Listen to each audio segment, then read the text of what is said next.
get into it. Do you hear me at all? I don't want to ruin the spot, but I kind of do want to get into it. I think that Masvidal has retired. I don't accept the speech that he gave as a retirement speech. I know he spoke to you today. Did we clear that up, and is he officially done? Okay, so Masvidal is scheduled to be on. As of right now, we might be pushing it. He said that he's a little banged up at the moment, so we haven't talked yet. It's still TBD. I'm trying to convince him to come on, so it's still TBD. But why do you not accept the retirement? I don't understand. It seemed pretty definitive. Yeah, well, okay. I want to first let the audience know why I'm making a big deal about this, because this seems silly, right? Well, no, not so fast. The word retire is a legal term. The word retire invokes an entire part of your contract that otherwise would not be invoked. So it's really important. The word retire removes you from the USADA pool, but nothing else does. Not an injury, not leaving the state, not leaving the sport, not a rumor. You have to use the word. You could even text the word to an official at the UFC. It's really important, this word. The UFC, on their social media known as Twitter, after Masvidal gave that speech and left the ring, announced that he retired. And I'm just saying, wait a minute. He never said that. He didn't even say anything that definition is retire, such as, I'm done, I'm not coming back, you won't see me again, I'm moving on in life. It sounded like a retirement speech. I believe he did. He took the gloves off, but he did not ceremoniously put them down. And so I just bring to you, we've seen guys that have started a retirement speech. Luke Rockhold, just by example, after Paulo Costa started a retirement speech and then caught himself on live TV and didn't finish it. So I'm just saying, George does kind of need to clear this up. If he, in fact, is retired, he's out of USADA. If he changed his mind, there would be 6 months. It's a big deal, that word. Other people have used it. I'm asking if we're right. Did he officially retire, or did we just think he did? Okay, so I actually want to say a couple of things about that. Number one, just a follow-up to you. Do you think he should retire? Would you advise him to retire? Yes. Why? Well, it's time, right? I mean, all athletes find out this, unless you're named George St. Pierre or Lennox Lewis, and maybe I should amend that to add Floyd Mayweather, but our career ends the same way, which is a year before we pull the plug, the whole rest of the world can see it's over. We just don't know. And then ultimately you go down flat on your back and embarrassed. That's how your time in this sport ends. But if we're going to come to the same conclusion and somebody's not going to use you, they're not going to put you in a fight, it is much better for you to be the one to come out and say, right, you can't fire me because I quit. And I just think that Masvidal has done an awesome job. I think he's had an awesome career with awesome memories.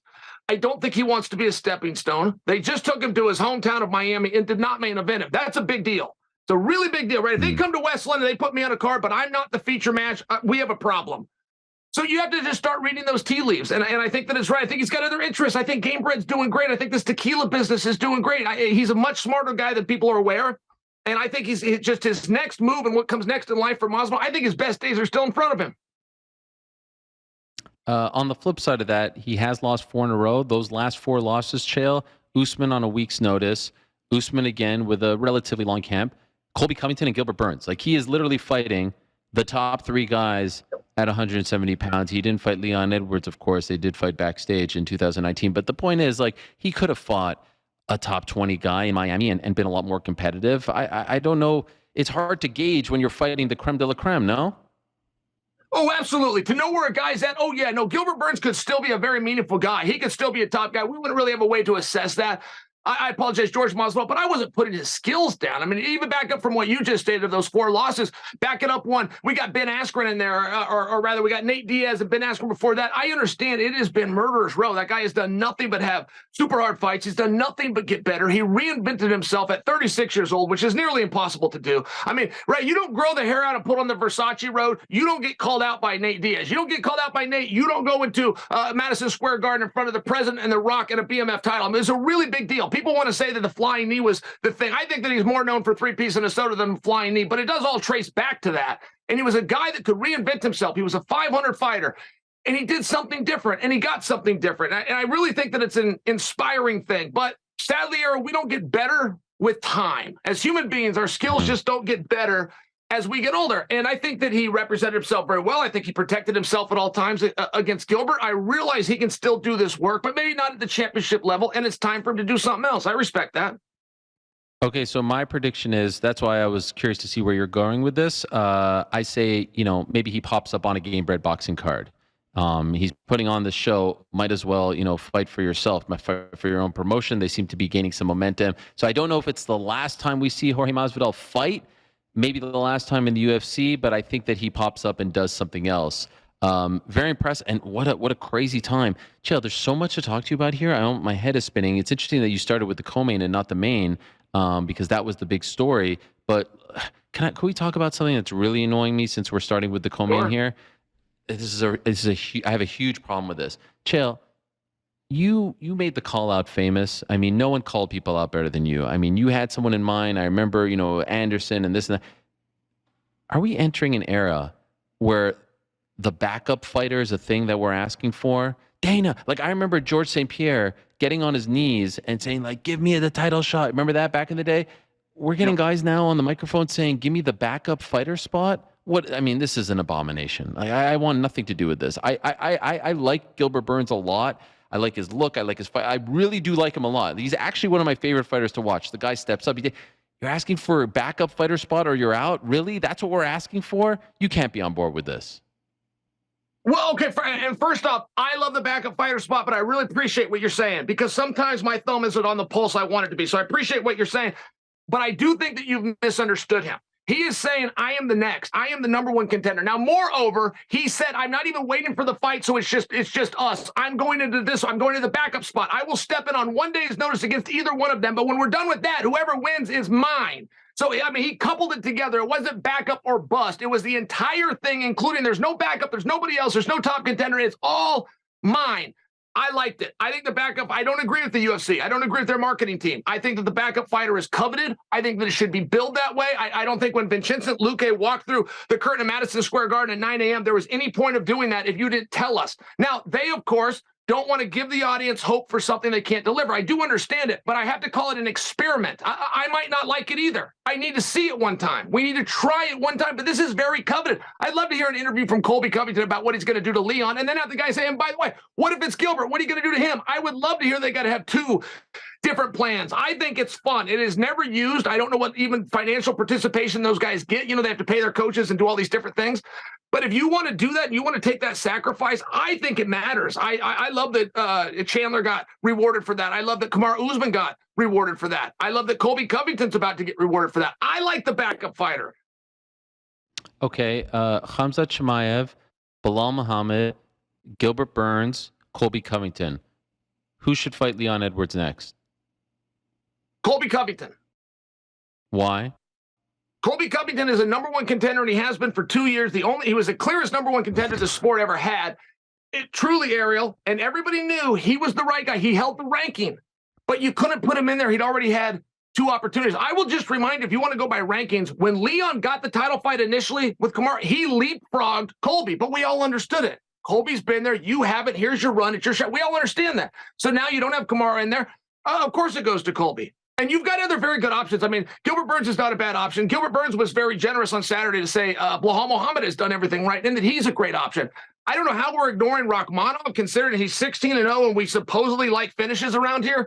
But I get there's popularity and there's mandates. But of course, for right now, of course, it's Colby Covington. But what has he done in the past 13 months to warrant that? You can't just sit on the spot. We've been arguing about this for a long time. The guy has not fought. Gilbert Burns just beat the guy that he beat 13 months ago, but in that process also has 2 other fights, a close fight against Khamzat Chimaev and then the recent win over Neil Magny. How do you say Gilbert doesn't deserve it, let alone Bilal Muhammad, let alone anyone else? Explain that to me. I don't get this.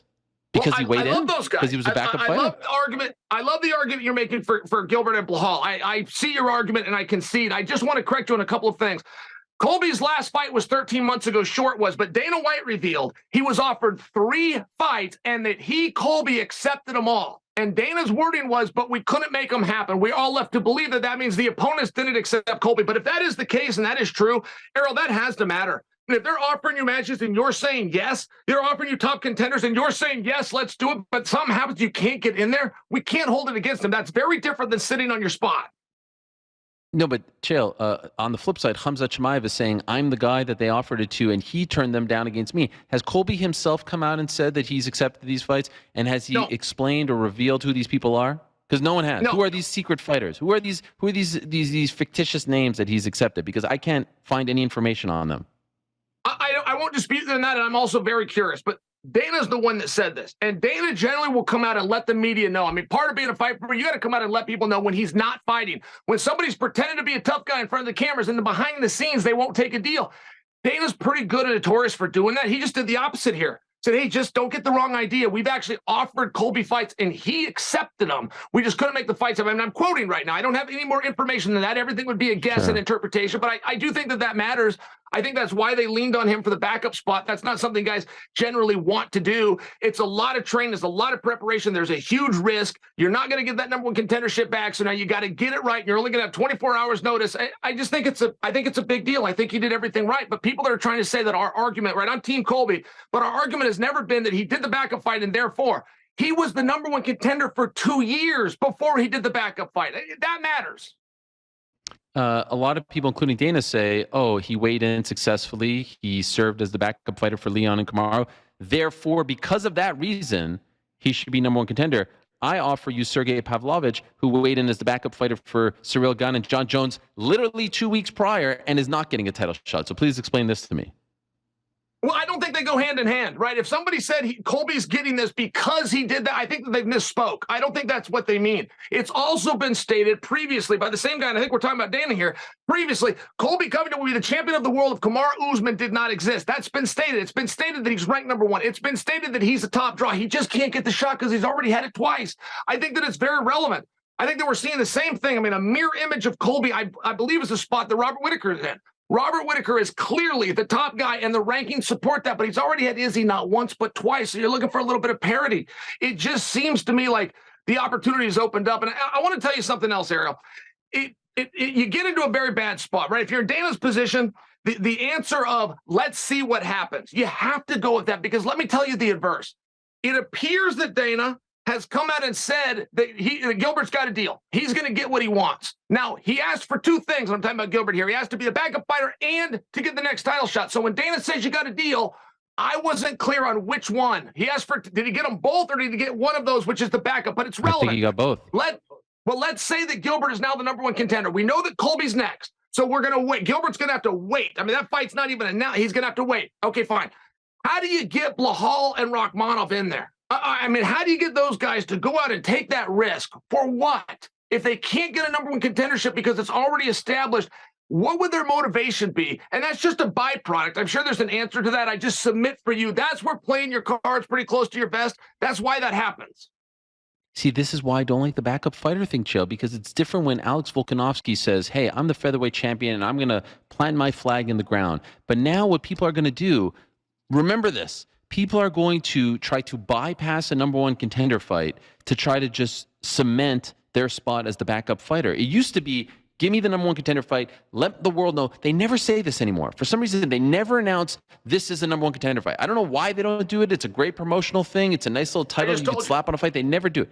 They never do it. But here's the thing, Chael. Here's the thing. Instead of that, because you know what the fight should be? It should be Bilal versus Gilbert.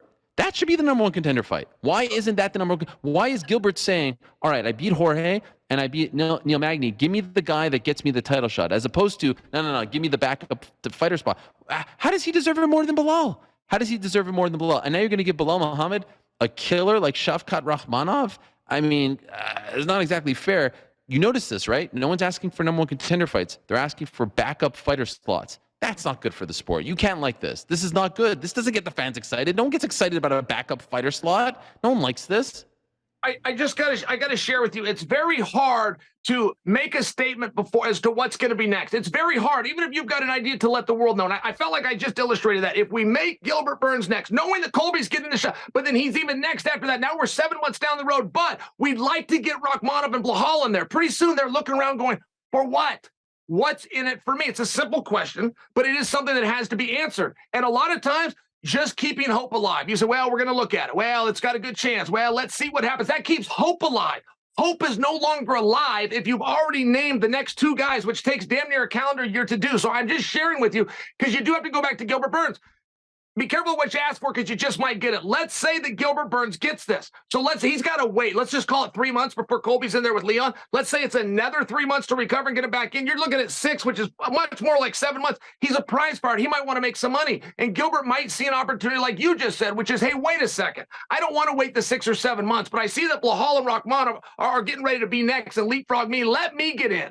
Well, for some reason, Rakhmonov and Blahal isn't announced yet, which means it's not done. So whichever one of those guys is holding it up, Gilbert could find out, step in, and have the other one. I don't disagree with you on this, Ariel. I'm just sharing with you there's a lot of moving parts. Gilbert Burns goes in there with a BMF champion in his own backyard. He didn't know he was going to be a 4-1 favorite.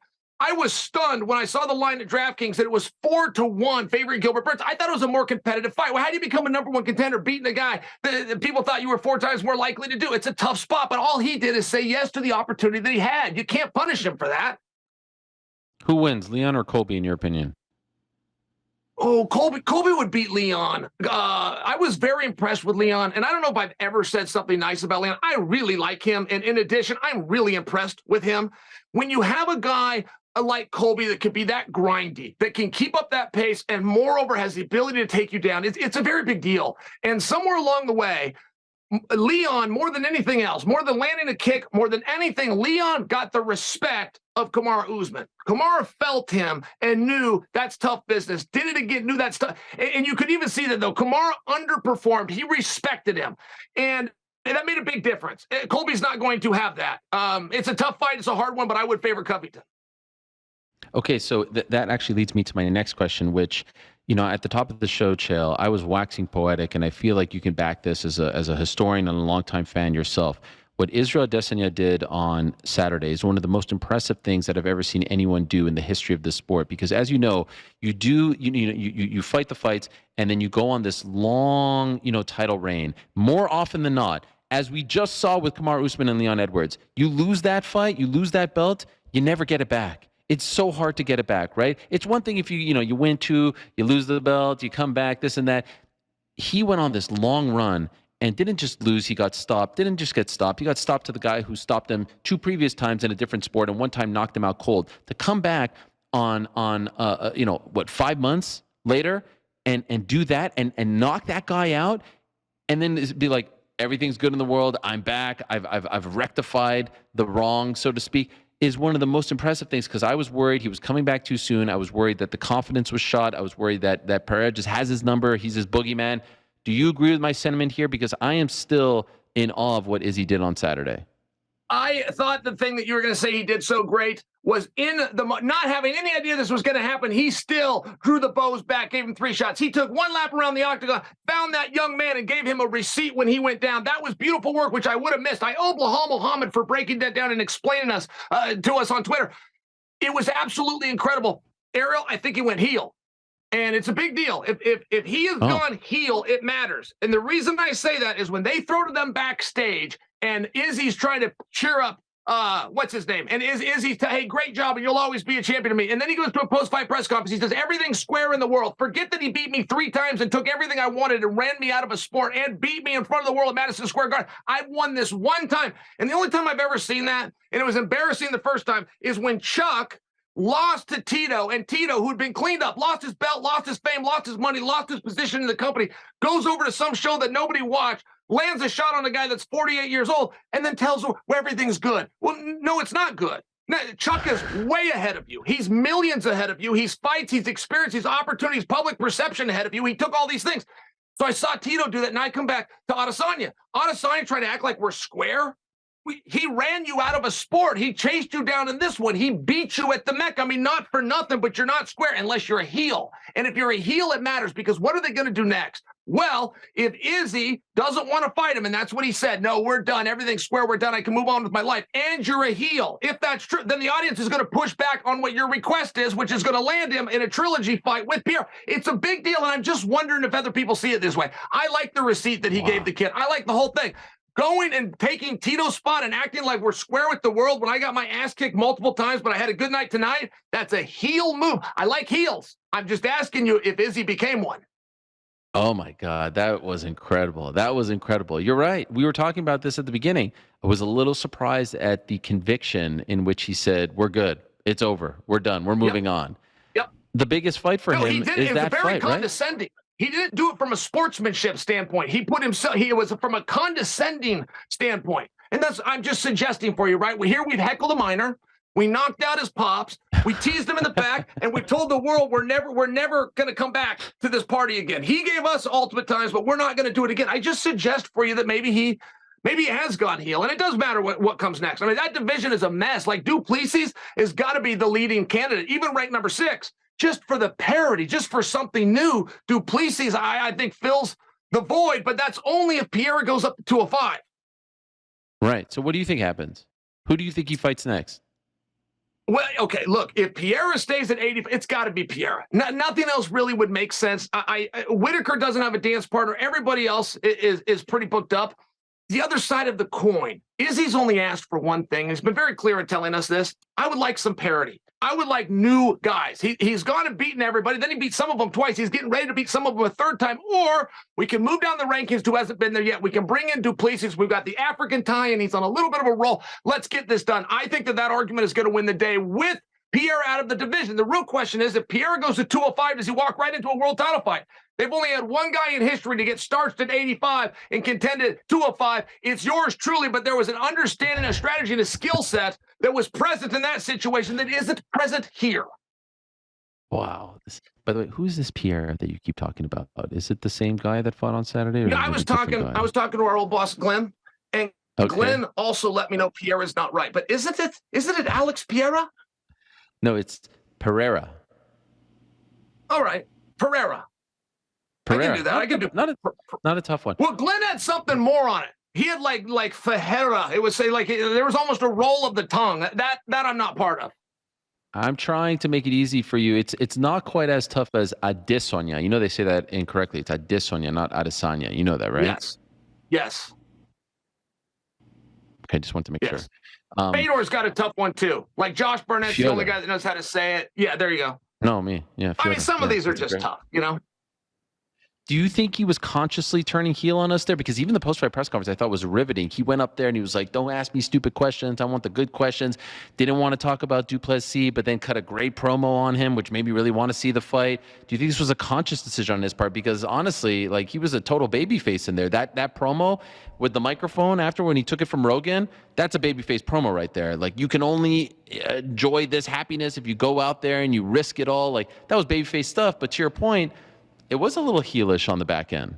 Yes.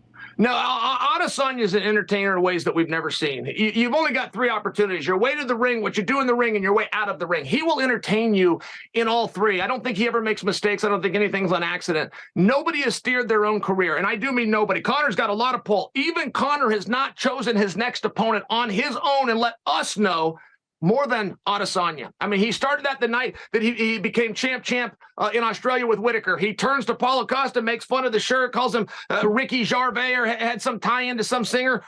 Ricky Jarvis? No. Ricky Martin. No, I'm Ricky talking Martin. about the Ricky real Gervais handsome guy. is a comedian. Anyway, Ricky Martin, yeah. Ricky Martin, that's what I'm looking for. But he's done it every single time. Now, I have to believe that he also did it Saturday with Du Plessis. I have to believe that he set the table and let us know. And I don't think he does anything on accident. Did he want to go heel? I don't know. I don't know, man. He is a massive star. He has the it factor, and he can back up. Look, Errol, most guys, if you can be champion of the world, you've either got to be really good or you got to be really tough. And very seldomly are you both. But the guys that are really good often never get in a position to show if they're tough. And that's what's so important about Izzy coming back. That's what's so important about him losing the belt 5 months later, regrouping and trying to dealing with that adversity, knowing what could happen to him, knowing what's already happened to him, and walking out there and finding a way. Most really good guys, and he's very good, aren't tough. He had an opportunity to deal with adversity and overcome. This is a spectacular moment. I mean, this is one of the great moments in the history of MMA for me as a fan. I agree. It's what dreams are made of. Can I blow your mind here with this one? And feel free to run with it. Biggest fight in the UFC, probably without Conor, but maybe gives a Conor fight a run for, I don't know. Izzy, Jon Jones. Can we revisit this? Is it possible? Could you imagine the buildup? That no one's talking about this. Jones is back. No? What do you think? Meet at 205?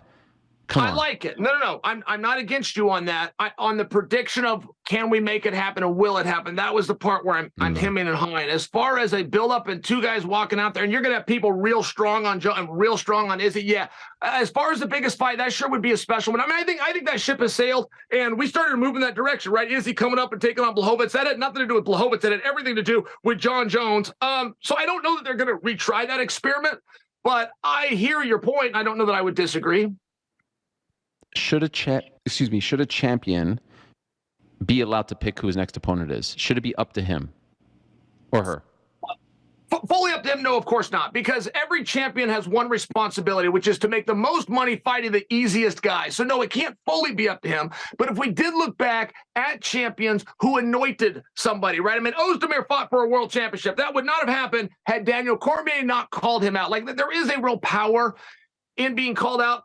I just want to really loosen up our market, our industry, to the idea of Du Plessis. I want to loosen them up because we're going to look at number 6. The rankings don't determine matches, though. The rankings are just somewhere we can look as a reference point. You got to look a little bit deeper, which is Adesanya beat the first 5. The nearest guy to him that hasn't had the opportunity yet is Du Plessis, who, by the way, beat Till, who was a number 1 contender, and he beat Brunson, who is a perennial number 1 contender. I think he should be rewarded for it. Well, the reason I asked that is, on Saturday night, Dana said they're going to do the Stipe Jones fight because Jones wants it. They're not doing what Leon wants by giving him Colby Covington, it seems. If Izzy says no to Alex, but then they say, no, you have to fight Alex. Like, that's what I'm talking about. Should every champion have a say? Should it be different rules for different guys? Because it's clearly a little bit of this and a little bit of that right now, if you get what I'm saying. Yeah, well, and I think that could be open for interpretation. And what I mean by, I think when Dana discloses is what Jones wants, I think, there's 3 people. You got Jones, you got Stipe, and then you have Dana's opinion. It sounded as though maybe Stipe isn't who Dana was fully going to go with. He liked it, but maybe not. And Jones said, no, I want it and I can get this done. And I think maybe that's what Dana meant. But no, there's not a power where the champion gets to call guys out. And there shouldn't be. You have guys like Floyd Mayweather that steer their own career, stay away from the real hard ones, go have a real hard fight once every 2-3 years. It's one of those spots. We don't want to do that in MMA. What do we do with Khamzat then? Well, so my understanding is Khamzat is going to fight Paulo Costa. They've even got a date. They're going to go out Abu Dhabi. That's a co-main event, very relevant. They'll be there for 3 rounds instead of 5. Islam on top of the bill. Now, the relevance to Islam on top of the bill is Islam's going to fight the winner of Charles and Benny, and that's still 3 weeks away. So that means the card that I'm referencing out in Abu Dhabi and the placement of co-main event, we're 4 or 5 months away in a best case scenario. So it looks like we're going to keep those 2 on ice. Sean Strickland doesn't have a dance partner, and Robert Whittaker, I think, was being held in case Alex won. I don't know why we can't just get Sean and Whittaker in there. I don't know. I mean, one thing at 185 pounds, it is infuriating. You got a bunch of really tough guys. But goddamn, the one commonality they have is none of them want to fight each other. Somewhere we've got to get this division moving. I feel like it's the same situation on 170. But Chael, did you just break some news for us here? Because I had not heard Khamzat and Paulo in Abu Dhabi. That's October 22nd or whatever it is. Is that an exclusive? Did you just break that? Well, it could be. I don't know if that's out there or not. I think the world kind of knows it's blown in that direction. But Paulo Costa did get his deal done with the UFC, right? That was up. Remember, he was going to fight Robert Whittaker, and it was this whole thing. That's all smoothed out. It's going to be next. It's going to be. I mean, I just told you where it was. I didn't know I was revealing something. Now you got me a little bit nervous, but I was not sworn to secrecy, and that is all true what I just said. Thank you, Frank. They just dropped the breaking news music because when there's breaking news, you need breaking news music. By the way, what are you nervous about? You're fucking Chael PSN. Well, like, you run this whole ship. Like, what? If I said that, nervous? it was to sound like a regular guy. I assure you, I didn't mean it, and I'm not nervous about anything. I would hope. But I would like to be a trusted source if someone swore me to secrecy. I wasn't on secrecy, and that's straight from the top. Well, listen, we appreciate the breaking news. We're going to run with it, and we're going to take credit for it, okay? Please don't make a video about this on your channel and take credit for it. All right, so we got Khamzat versus... But you've cleared up a whole division for us here. We've got Khamzat versus Paulo. We've got Izzy Pereira 3 is what we're leaning towards. I do love Pereira going up to 205, by the way, like a fight against Yuri Prochaska, Jamal Hill, all bangers, if you ask me. And we've got Leon and Colby, and we've got Bilal fight. And you've literally cleared up the whole mess of a situation. From 170 to 205, those 3 weight classes, which are separated by 35 pounds, are all intertwined. You just cleared it up for us. Thank you, Chael. Yeah, you're very welcome, and I hope that I did do that. I am curious at 205. I don't know who's calling Jamal out. I don't know who Jamal's calling out. Like, I feel like that division's been a little bit quiet. I would love if you have some insight there. I do want to go back to 185. You know, I'm very close with Sean Strickland, but Sean is so frustrated with finding opponents that he would like to move up to 205 pounds, not to stay there, just to get a match in the interim. They're not going to do that, but I'm just speaking to the idea that he doesn't know what to do. I know that Cannonier is one of the top guys. I haven't heard Cannonier say boo since the last time that he left the ring, and I do mean that literally. So it's one of these spots. Whitaker was being held. Whitaker's in a beautiful spot. He's a wonderful fighter, but he doesn't have any heat or any angle with anybody.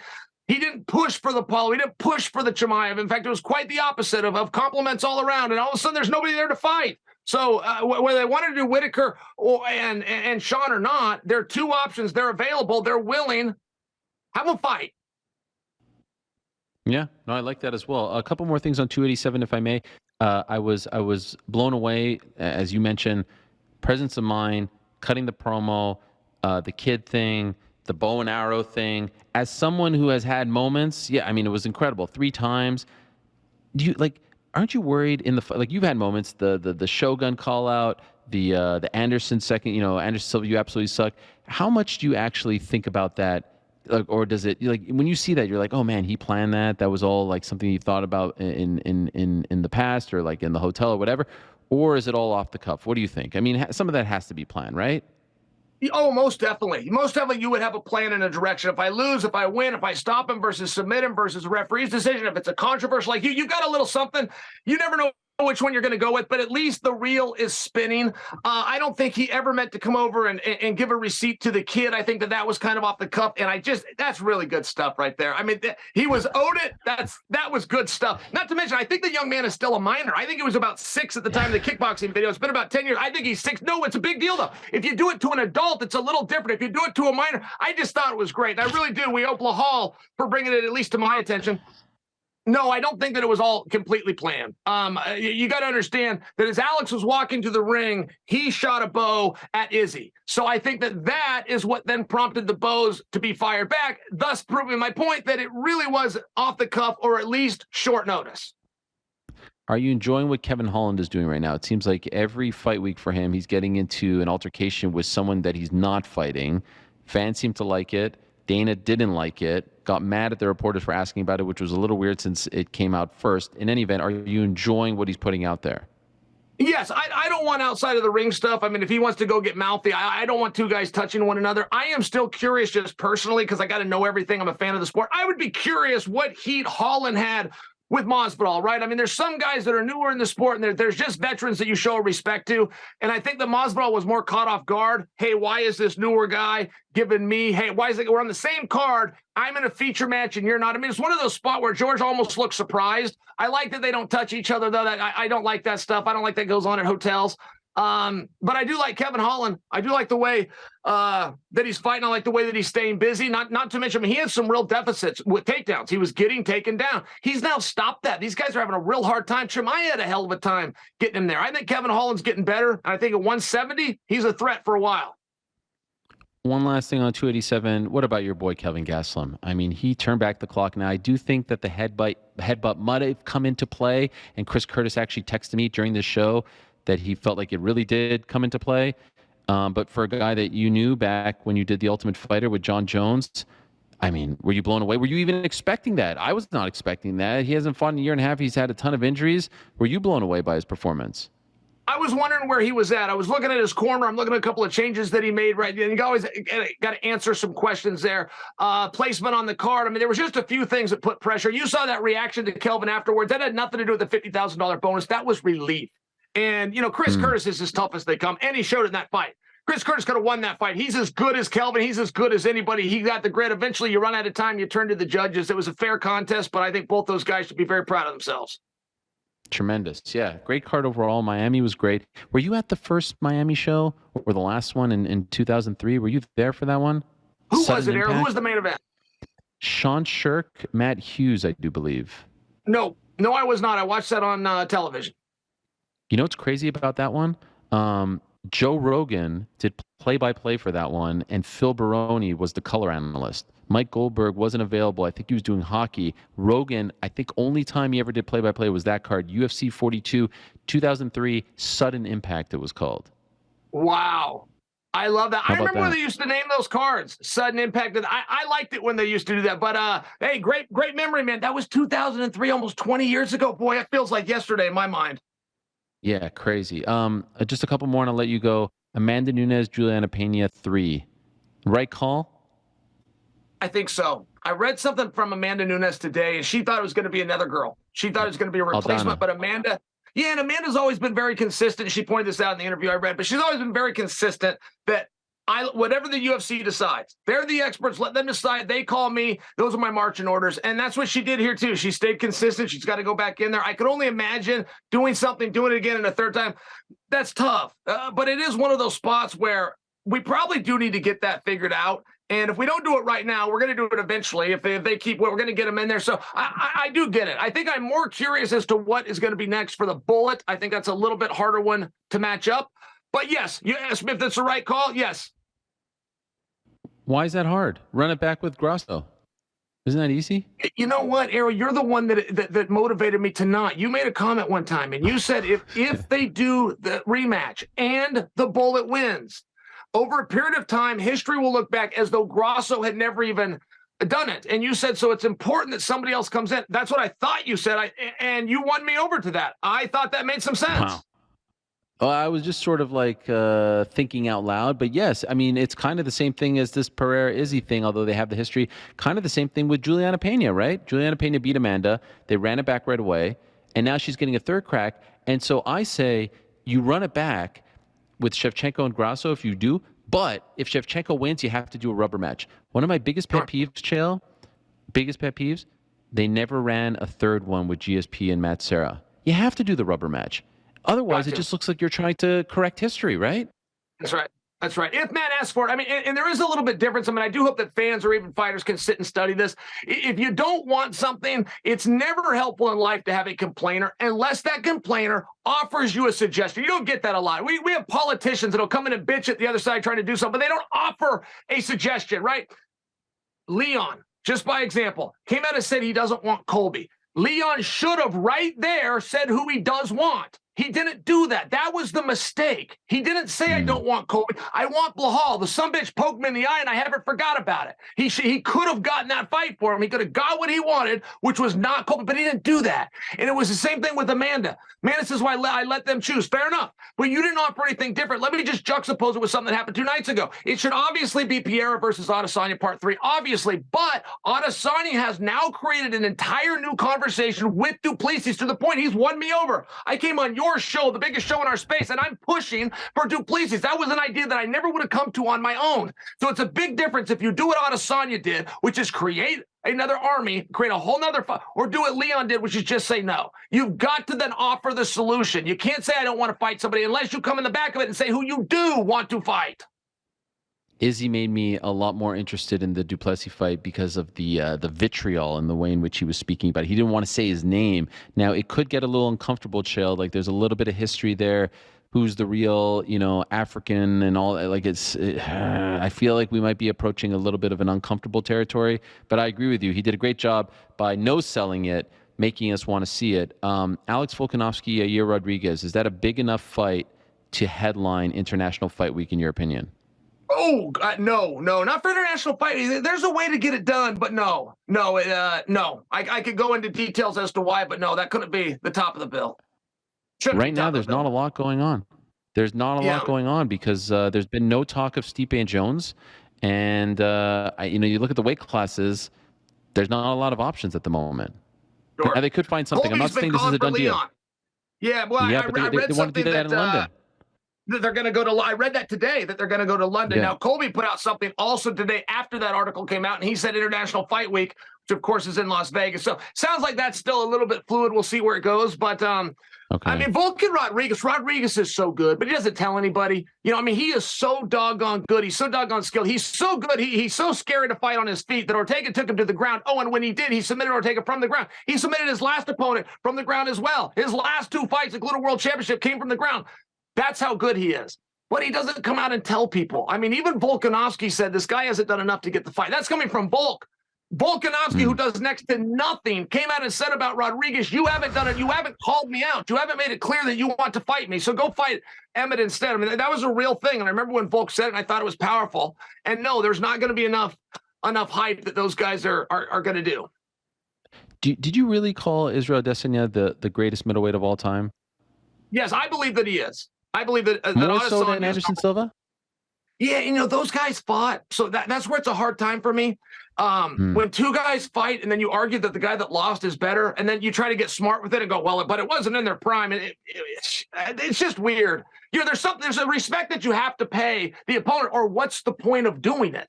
I mean, what's the point of coming out and saying who's better? I mean, what are people going to do when it's Adesanya versus Pierre? They're going to say it's Adesanya. Well, the other guy did what he did, but he did it 3 times to him. And it's one of those spots where the head-to-head matchup has to matter, or why are we doing it? And Adesanya won. But even though they're fighting at 2 completely different times in their careers, eras, trajectories, all that. All right, fair enough. Well, it's a really hard spot to be in Adesanya's position. It's really hard when you're fighting your idol, right? Adesanya was 16 years old when I had my business with Anderson. He was a 16-year-old skinny kid from New Zealand. He kept tweeting. I kept seeing his tweets, and he was taking Anderson's side. He didn't like me. He didn't like the mouth. I mean, it was one of these things. 16. And all these years later, you're standing across from the guy that you looked up to, that got you into sport, whose poster is on your wall. I mean, there's a lot against Izzy in that fight, too. Not just Father Time that was against Anderson. It goes both ways. They fought. It was head-to-head any one. I don't know. I think you have to live with that. And you know what backed me up is Anderson. Anderson Silva wouldn't tell you, make an excuse for me. I fought him fair and square. He won. All right. You remember the tweets from Izzy, from a 16-year-old Izzy? Yes. Wow. That's incredible. You like the Endeavor deal for WWE and UFC coming together as their own entity on one roof, spinning off from Endeavor? You like this? Highly curious. Curious more than I like it. I want to see where this goes and what their plan is. Are they going to do their own network? They have enough content right now. Are they going to do their own network, or are they going to juxtapose that to get bigger deals? Well, I just want to see what they're going to do. They have a plan. Clearly, I don't know what it is, and I'm curious. Okay. Did they make the right call having Roman Reigns beat Cody Rhodes at WrestleMania?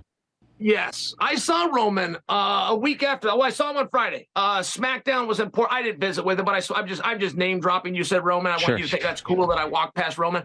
But they came out in Portland, was packed. We got 15,000 seats to sell. They sold all 15,000. Show started at 4:00, doors at 3:20 on a Friday, and it was still absolutely packed. What a monster business they have. I was surprised.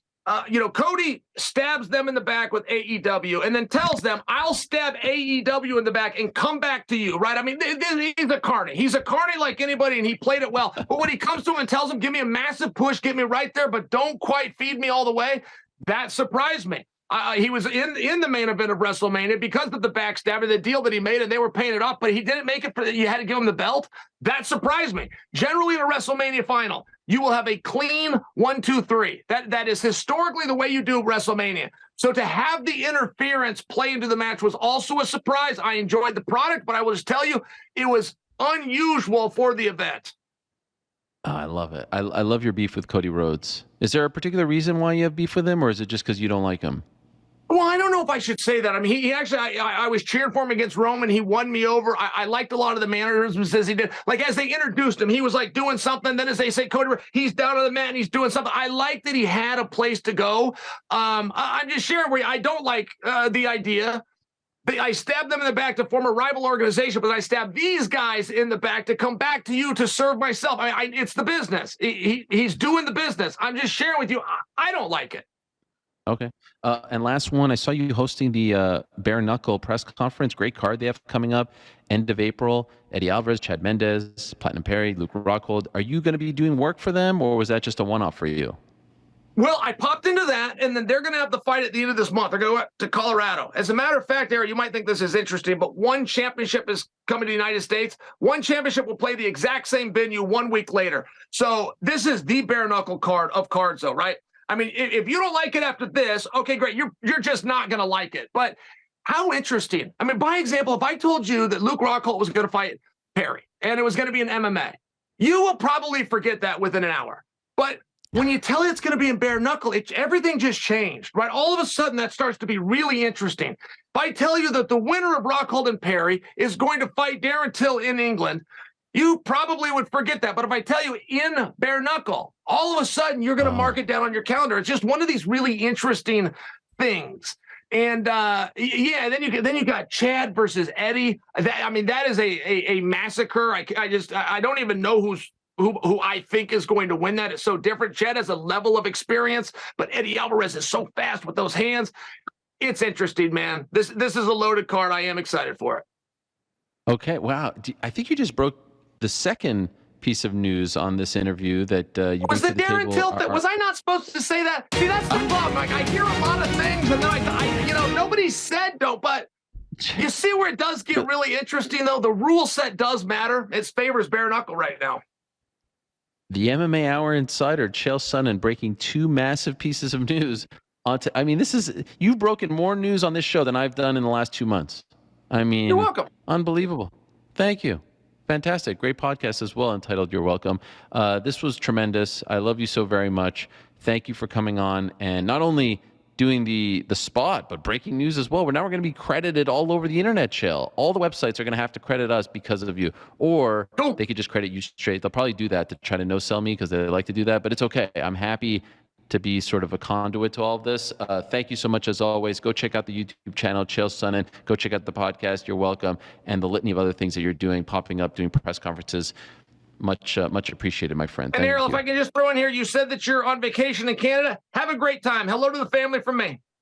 You're the best. There he is, Chael P. Sonnen, the one and only. Not so much a bad guy these days, more of a good guy, if you ask me. That was incredible. What a spot. I wish we could do a deal with Chael where he comes on, once a month and just makes sense of the world for us. Yeah, I might have to make it happen. First of all, he breaks the news that Khamzat Chimaev is fighting Paulo Costa in Abu Dhabi.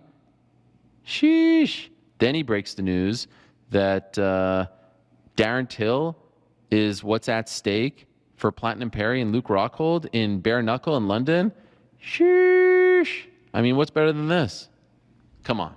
Those are two pretty big pieces of news, if I do say so myself. And that's coming up on April 29th, the bare knuckle card. He did the press conference last week